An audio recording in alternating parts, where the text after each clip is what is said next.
بسم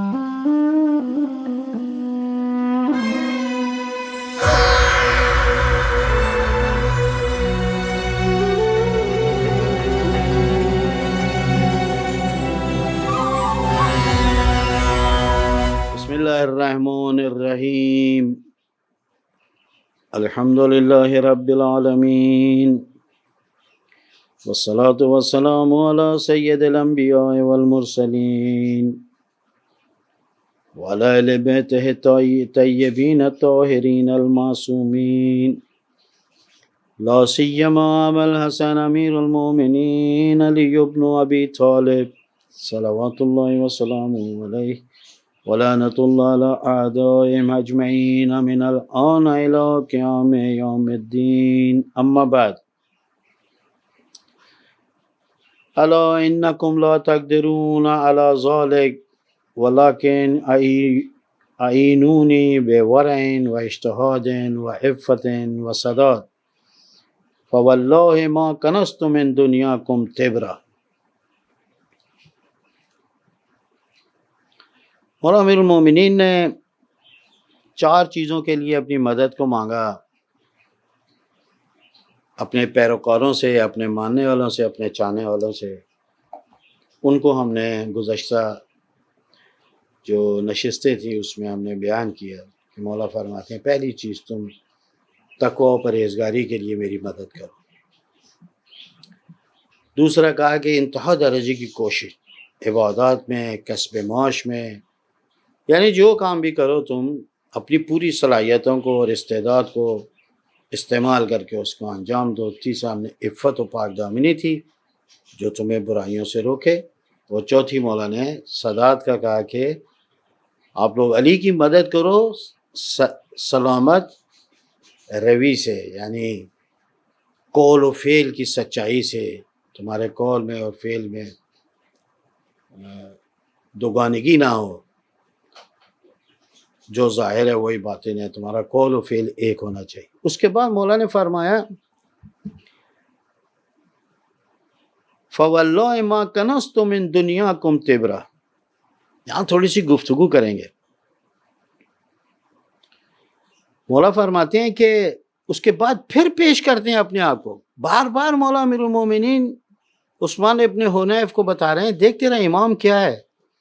اوپر کہا کہ میں نے 2 لباس سے زیادہ نہیں رکھے، میں نے 2 روٹیوں سے زیادہ دن میں نہیں کھایا۔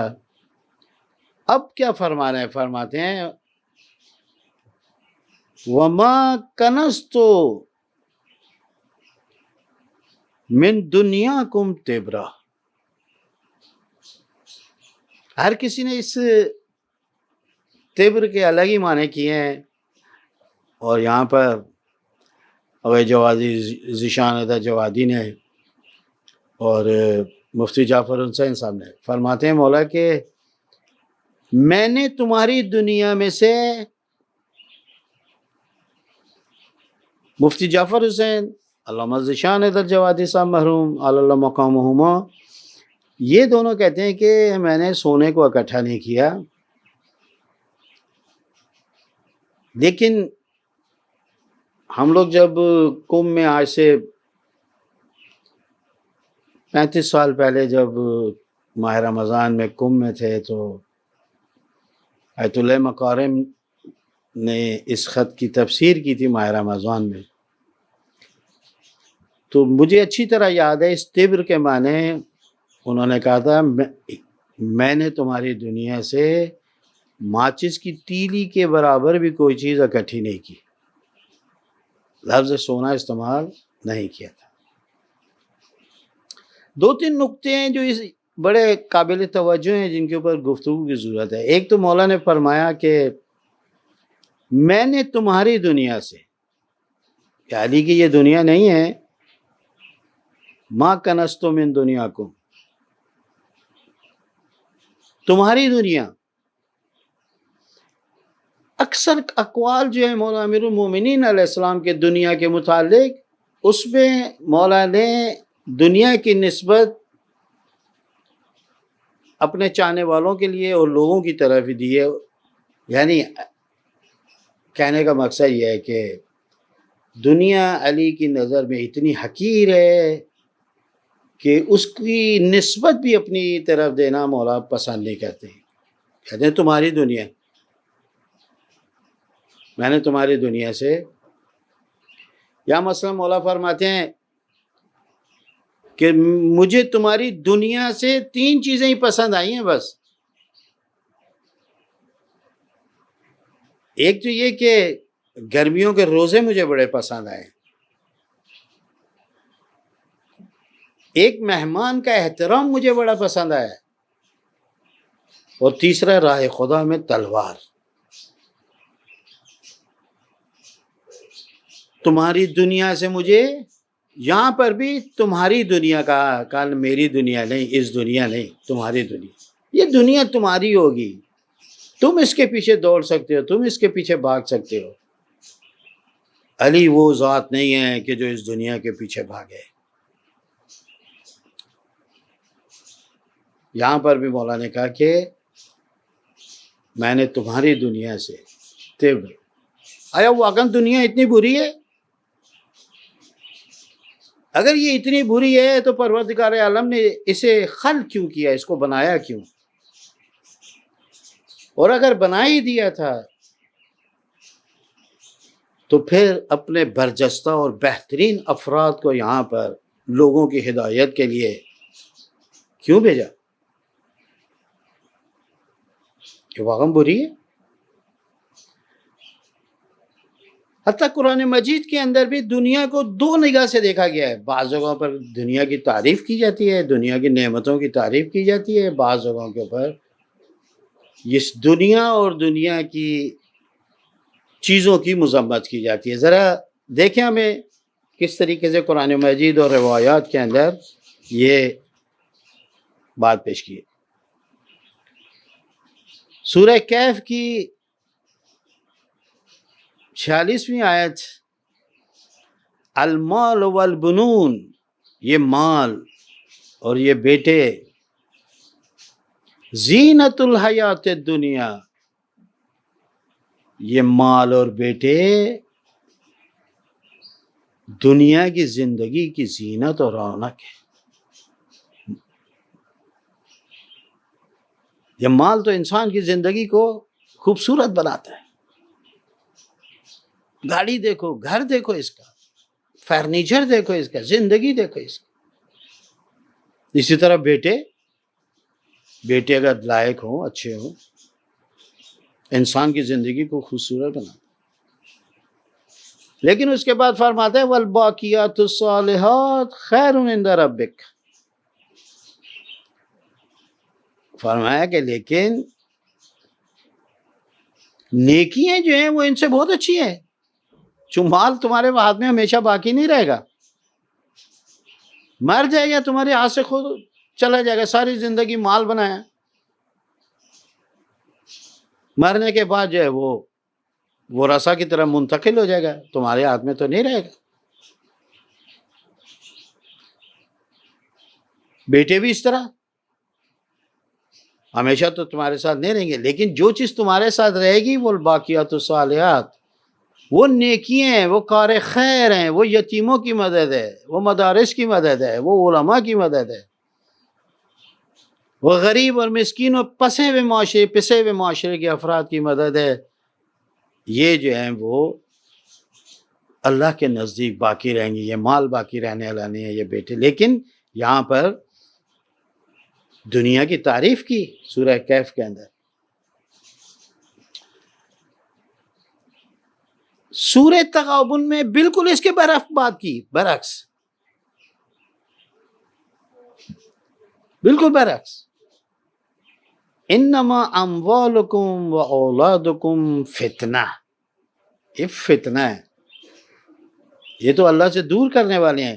یہ تمہارے مال، یہ تمہاری اولاد. ادھر بھی مال کا لفظ استعمال کیا اور بنون کا استعمال کیا، لیکن یہاں پر مال کے بعد کا اولاد. یہ تمہاری اولاد جو ہے نا، یہ فتنہ ہے. واللہ عنده اجر عظیم، اور خدا کے نزدیک تو بڑا اجر و ثواب ہے، یعنی اگر تم کار خیر کو انجام. سورہ کہف دنیا کی تعریف کر رہی ہے، سورہ تغابن دنیا کی مذمت کی. یہی حال جو ہے وہ روایات میں بھی ہے. بعض روایات کے اندر دنیا کو تعریف کی گئی ہے اور بعض کے اندر اس کی مذمت کی گئی ہے. ایک روایت کی جس نے مجھے انتہائی حیرت کے اندر ڈال دیا، وہ جس کو پڑھنے کے بعد دنیا کے متعلق میرا نقشہ جو ہے نا وہ سارا تبدیل ہو گیا، اس کی صورت تبدیل ہو گئی پوری. اور وہ روایت ہے یہ والی کہ خود مولا امیر المومنین علیہ السلام فرماتے ہیں، توجہ کریں عزیزو، یہ کیا روایت ہے. ہر کوئی دنیا کی مذمت کرتا ہے، اس دنیا نے تو مجھے تکلیفیں دے دی، اس دنیا نے تو مجھے یہ کر دیا، اس دنیا نے تو مجھے پریشان کر دیا. لیکن ذرا مولا امیر سے اس دنیا کی متعلق پوچھیں. مولا امیر فرماتے ہیں ان الدنیا دار صدق لمن صدقہ. کہ یہ دنیا ہے نا، یہ سچے لوگوں کے رہنے کی جگہ ہے.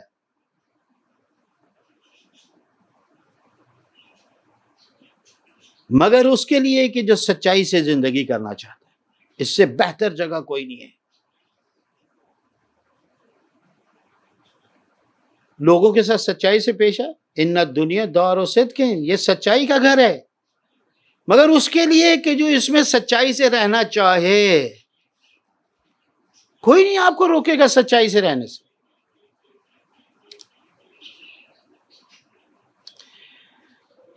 پھر اس کے بعد مولا فرماتے ہیں وَالدَّارُ عَافِيَةٍ لِمَنْ فَهِمَ عَنْهَا. یہ تو صحت اور تندرستی کی جگہ ہے. ذہنی طور پہ انسان صحت مند، تندرست، بدنی طور پر، روحی طور پر، یہ تو صحت کی جگہ ہے. لمن فہم عنہا، لیکن جو اس کے ساتھ عقل و شعور کے ساتھ پیش آئے. لاشعوری بے وقوفی جو ہے، اس میں اگر تم اس دنیا کے ساتھ پیش آؤ گے، یہ تمہارے کو پاگل کر دے گی، بیمار کر دے گی، تم جیسے ہوئے لوگ. جو بڑا آدمی ہے جو دنیا کے لیے اپنے آپ کو مال کو اکٹھا کرتا رہا، کوئی گولیاں کھا رہا ہے، کوئی بستر ڈاکٹر کے پاس جا رہا ہے، کوئی اس مرض میں مبتلا ہے، کوئی اس مرض میں مبتلا ہے، یہ بے وقوفی ہے نا. جن کے پاس مال نہیں ہے، جن کے پاس کچھ نہیں، وہ صحت مند ہے، آرام سے رات کو سو جاتے ہیں. پر جو دنیا کو سمجھتے ہوں ان کے لیے دنیا صحت کی جگہ ہے. مولا امیر المومنین کے لیے دنیا صحت کی جگہ ہے. امام حسین کے لیے دنیا صحت کی جگہ. پیغمبر اکرم، اب جناب ختیجہ کل ان کی روز شہادت تھی اور وفات تھی.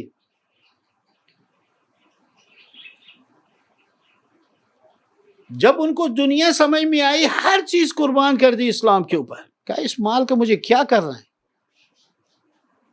وہ خاتون کے جو جس کے مال کے لدا ہوا ہوتا اور اس کے تجارت کے قافلے کے اندر اونٹوں کو شمار کرنا مشکل ہوتا تھا، وہی خاتون جو پیغمبر اکرم کے گھر میں گئی. ایک میں نے کتاب میں پڑھا، پیغمبر اکرم نے قرض لے کے جناب ختیجہ کا کفن دیا. ہر چیز قربان کر دی. کہ مال بیکار ہے، اصل تو یہ ہے جو باقی رہنے. عزیزو، یہ دنیا بیمار ہونے کی جگہ نہیں ہے، یہ صحت کی دنیا، یہ تندرستی کی دنیا ہے. مگر ان لوگوں کے لیے کہ دنیا کی معرفت رکھتے ہو، پتہ ہو ان کو کہ دنیا کے ساتھ کس طریقے سے ہم نے پیش آنا. وَالدَّارُ غِنًى لِمَنْ تَزَوَّدَ مِنْهَا. یہ تو غنا کی شہر ہے، یہ تو غنا کا مقام ہے. یہ دنیا بے نیازی، مالدار ہونا.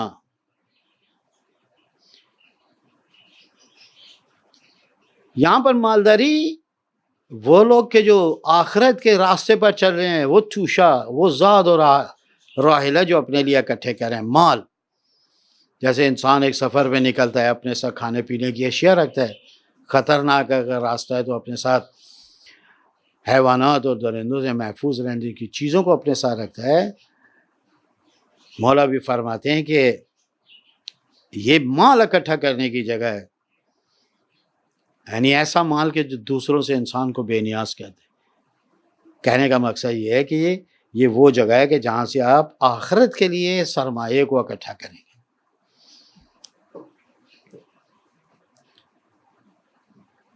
پیغمبر اکرم جب معراج کے اوپر تشریف لے گئے،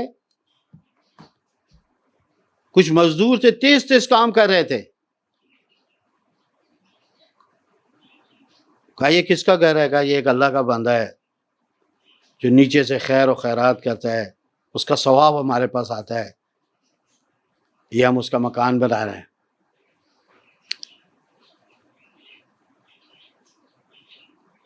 اعمال خیر، نیکی کے کام کر رہا ہے، سرمایہ اس کا معراج پر اوپر بہشت کے اندر ہو محفوظ ہو رہا ہے۔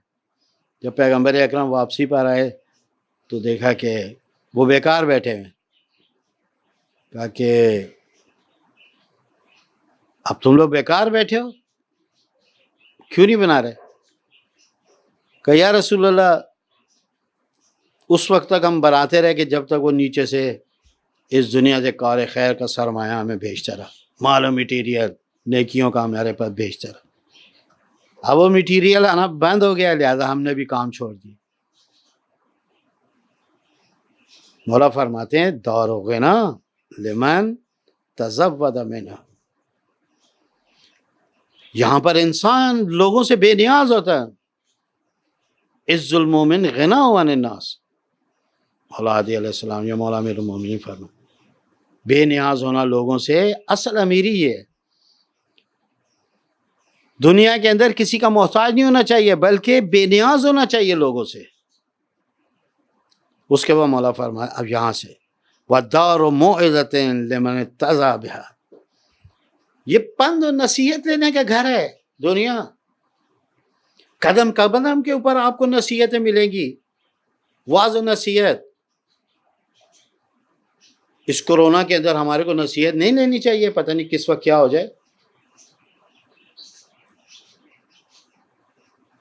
روزانہ جنازے ہمارے سامنے اٹھتے ہیں، روزانہ ایکسیڈنٹ ہوتے ہیں، روزانہ ہم دیکھتے ہیں کل تک اس کی آنکھ تھی آج آنکھ نہیں ہے، کل تک اس کے پاؤں تھے پاؤں نہیں ہیں، کل تک بالکل صحیح و سالم گھوم رہا تھا، ایک لمحے کے اندر اس کا ایکسیڈنٹ ہوا، پتہ نہیں کتنی چیزیں بیکار ہو گئیں۔ یہ پند لینے کی جگہ ہے، یہ نصیحت لینے کی جگہ ہے۔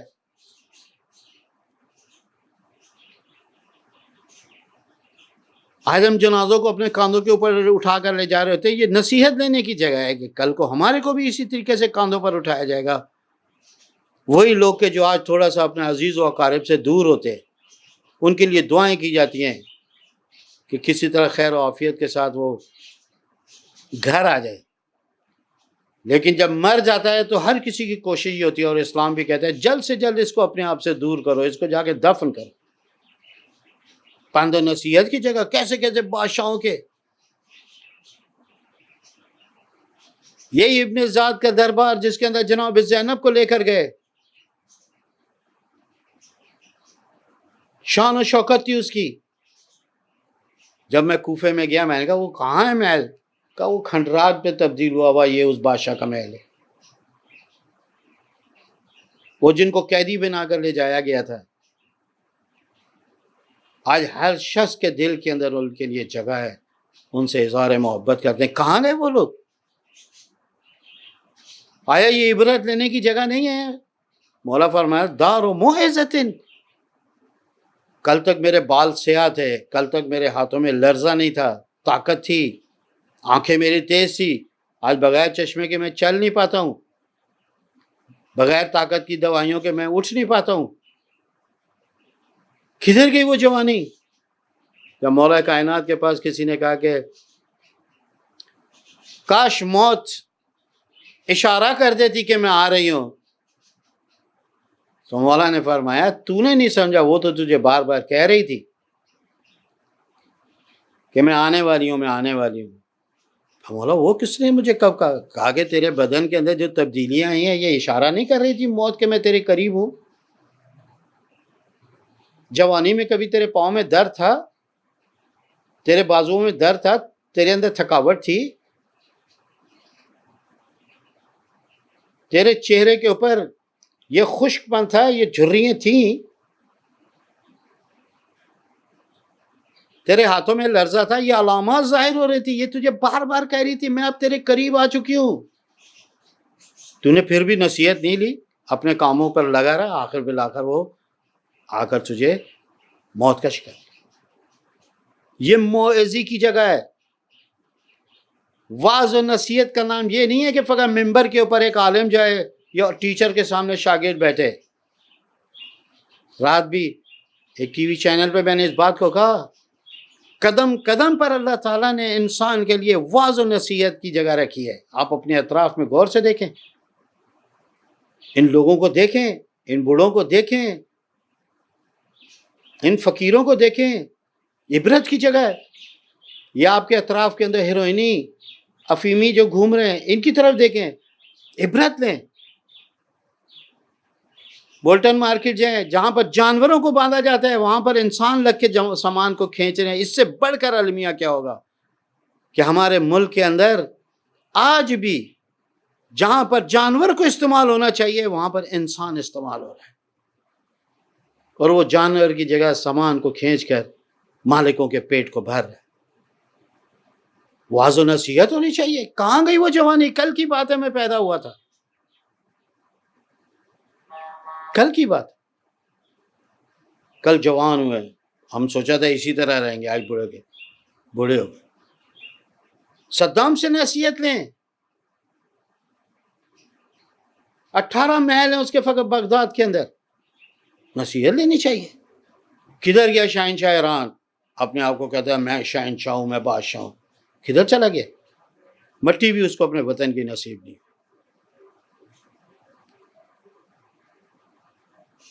یہ ساری نصیحتوں کی جگہ ہے۔ اور کتنے ایسے لوگ ہیں جنہوں نے تاریخ کے اندر ظلم و ستم کی، آج ان کے نام و نشان بھی عبرت کی جگہ۔ قرآن مجید کے اندر قوموں کے تذکرے اسی لیے ہیں کہ ان سے عبرت لی جائے، انہوں نے کون کون سے گناہ کیے تھے۔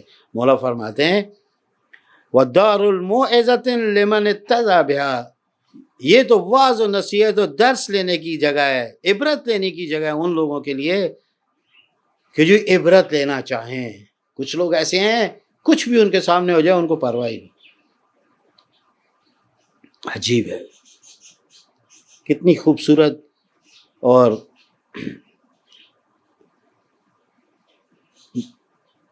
دنیا کی فضیلت کے متعلق مولا کی عجیب ہے۔ اس کے بعد فرماتے ہیں وَمَسْجِدُ أَحِبَّاءِ اللَّهِ، یہ جو اللہ کے دوست ہیں نا، محبوب بندے ہیں، یہ دنیا ان کے لیے اللہ کو سجدہ کرنے کی جگہ ہے۔ جس عبادت کا اس دنیا میں مزہ ہے جنت میں شاید مزہ نہیں ہے۔ یہاں پر انسان ہر موقع کے اوپر شیطان کے دھوکے ہیں، شیطان ہمیں اغوا کرنے کے اندر تیار رہتا ہے، ہماری خواہشات نفسانی ہیں۔ یہاں پر ہر چیز کو ٹھکرا کر اگر انسان اللہ کی بارگاہ میں کھڑا ہے اس کی بات ہی کچھ اور ہے۔ مولا فرماتے ہیں یہ دنیا اللہ سے محبت کرنے والوں کے لیے سجدہ کرنے کی جگہ ہے۔ وَمُصَلَّى مَلَائِكَةِ اللَّهِ، یہ تو جائے نماز ہے اللہ کے ملائکہ کا۔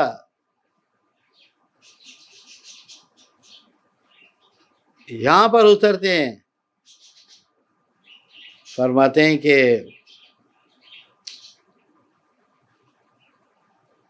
یہ دنیا اللہ کے ملائکہ کے نماز پڑھنے کی جگہ۔ وَمُصَلَّى مَلَائِكَةِ اللَّهِ، اور فضیلت، دنیا کو اتنا برا نہ کہو، ہم نے اس کو مشکل کیا ہے۔ مولا فرماتے ہیں کہ وَمَحْبَتُ وَعِيَ اللَّهِ، یہ دنیا نزول آیات قرآن کی جگہ ہے، اللہ کے وحی کے نزول کی جگہ ہے، اس سے بڑھ کر اور کیا فضیلت ہوگی؟ آج یہ قرآن اگر ہمارے پاس ہے، اسی دنیا کی وجہ سے ہے کہ اس دنیا کے اندر پیغمبر اکرم کے اوپر صلی اللہ علیہ وسلم کے اوپر یہ نازل کیا گیا۔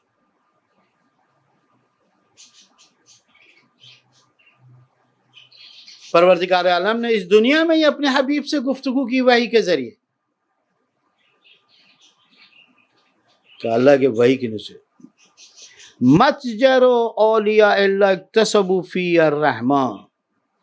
اس کے بعد فرماتے ہیں کہ اولیاء خدا کے لیے یہ تجارت کی جگہ ہے، اپنے نفس کی، اپنے خواہشات کو چھوڑ کر اللہ کی رضا کو وہ لوگ حاصل کرتے ہیں۔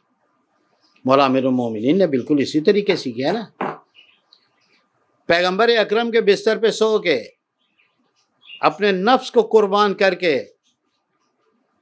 اللہ کی رضا کو مولا امیر المومنین نے حاصل کیا۔ یہ اس دنیا میں ہی ہے کہ انسان اپنی خواہشات کو چھوڑ کر اللہ کی رضا کو حاصل کرتا ہے۔ یہ دیکھیں دنیا، اور یہاں پر عرض کروں کہ آپ لوگ اتنا دنیا کے پیچھے نہ بھاگیں۔ حدیث قدسی ہے، قال اللہ جلالہ جل جلالہ یقول عبدی خلقتک الاشیاء لاجلک وخلقتک لاجلی وہبتک الدنیا بالاحسان والآخرہ بالایمان۔ کیا خوبصورت حدیث قدسی، یعنی حدیث قدسی اس کو کہتے ہیں کہ جو مفہوم معنی پیغمبر اکرم کی طرف آئے اللہ کی طرف سے، لیکن وہ پیغمبر اپنے الفاظ میں جس کو بیان کرے، چاہے میرے حبیب یہ پیغام ہے، یہ مفہوم آپ اپنے الفاظوں میں لوگوں تک پہنچا دیں۔ لیکن جو حدیث ہوتی ہے اس کے اندر مفہوم بھی پیغمبر کا ہوتا ہے اور لفظ بھی پیغمبر اکرم کے ہوتے ہیں۔ اتنا سا فرق ہے حدیث قدسی میں۔ حدیث قدسی میں پیغام اللہ کا ہوتا ہے، لفظ فرماتے عبدی ہے میرے بندے۔ کیا فرما رہے خدا؟ خلقتک الاشیاء، بندے خدا کیوں تو اس دنیا میں چیزوں کے پیچھے بھاگ رہا ہے؟ کیوں اس مال و دولت کے پیچھے بھاگ رہا ہے؟ میں نہیں یہ کہہ رہا ہوں کہ بالکل نہ جاؤ، جاؤ، یہ تو میں نے تیرے لیے ہی پیدا کیے ہیں۔ یہ زمین، یہ آسمان، یہ چرند، یہ پرند، یہ خوبصورتیاں، یہ نعمتیں، یہ درخت، یہ پھل، یہ زراعت، یہ ہر چیز میں نے تیرے لیے پیدا کی ہے۔ لیکن وَخَلَقْتُكَ لِأَجْلِي، اگر یہ بندہ کہے پروردگار ہر چیز کو تو نے میرے لیے پیدا کیا، پر میرے کو کس لیے پیدا کیا؟ اس کا جواب پیغمبر دے رہا ہے، وَخَلَقْتُكَ لِأَجْلِي، اے میرے بندے میں نے تجھے اپنے لیے خلق کیا ہے، تو میری خدمت میں رہے، تو میری یاد میں رہے، یہ ساری چیزیں میں تجھے دیتا رہوں گا۔ کیا ماں کا شکم تجھے یاد نہیں ہے میں نے دیا؟ جب تو اس کی آغوش کے اندر، تجھے یاد نہیں ہے کہ میں نے تیرے سے آنے سے پہلے ہی تیری ماں کے سینے میں دودھ اتار دیا تھا، اور جیسے جیسے تیرا بدن بڑھتا چلا گیا میں نے تیری خوراک کا بھی اسی طریقے سے تبدیلیاں لاتا رہا اور بڑھاتا رہا۔ سب چیزیں کرنے کے بعد آج جب تو اپنے پیروں پہ کھڑا ہوا ہے تو کہتے ہیں نہیں میں سب کچھ کر لوں گا۔ تیرے لیے ذلت کا مقام ہے کہ جو تیرے لیے چیز خلق ہوئی ہے تو اس کے پیچھے بھاگنا شروع ہو جائے۔ خلقتک لأجلی ما خلقت الجن والانس الا لیعبدون،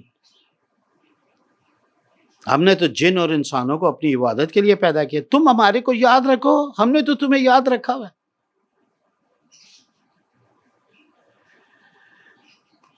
خلقتک لأجلی وہبتک الدنیا یہ میرا احسان ہے کہ ہم نے تمہیں دنیا کو عطا کیا۔ دنیا کے اندر یہ میرا احسان ہے، اس دنیا کو تمہیں میں نے عطا کیا، یہ احسان ہے۔ یہ جو بھی نعمتیں دنیا کی ہیں میرا احسان ہے کہ میں نے تمہیں عطا کیا، اگر میں نہ دیتا تو تم کیا کر لیتے؟ اور آخرت کو میں نے جو تمہیں دیا ہے وہ ایمان کے ذریعے دیا ہے۔ اس کے لیے ایمان، اللہ پر ایمان، رسول پر ایمان، اس کے احکامات پر، اس کی شریعت پر ایمان، آخرت جو ہے وہ بغیر ایمان کے نہیں ملی۔ آخر میں ایک میں روایت کو ظاہراً امام موسیٰ کاظم علیہ السلام سے مولا فرماتے ہیں لا یشغلک رزق مضمون عن عمل المفروض، اس رزق کا حصول تمہیں خدا سے غافل نہ کر دے، وہ روزی کا حصول تمہیں اللہ کے واجبات کو ترک کرنے پہ مجبور نہ کر دے جس رزق کا ذمہ خود اللہ نے اٹھایا۔ آج ہم لوگ اس چیز کی تلاش میں پورا دن بھاگ رہے ہیں کہ جس کا ذمہ خود اللہ نے اپنی گردن پہ لیے، کھانا میں دوں گا، روزی میں دوں گا۔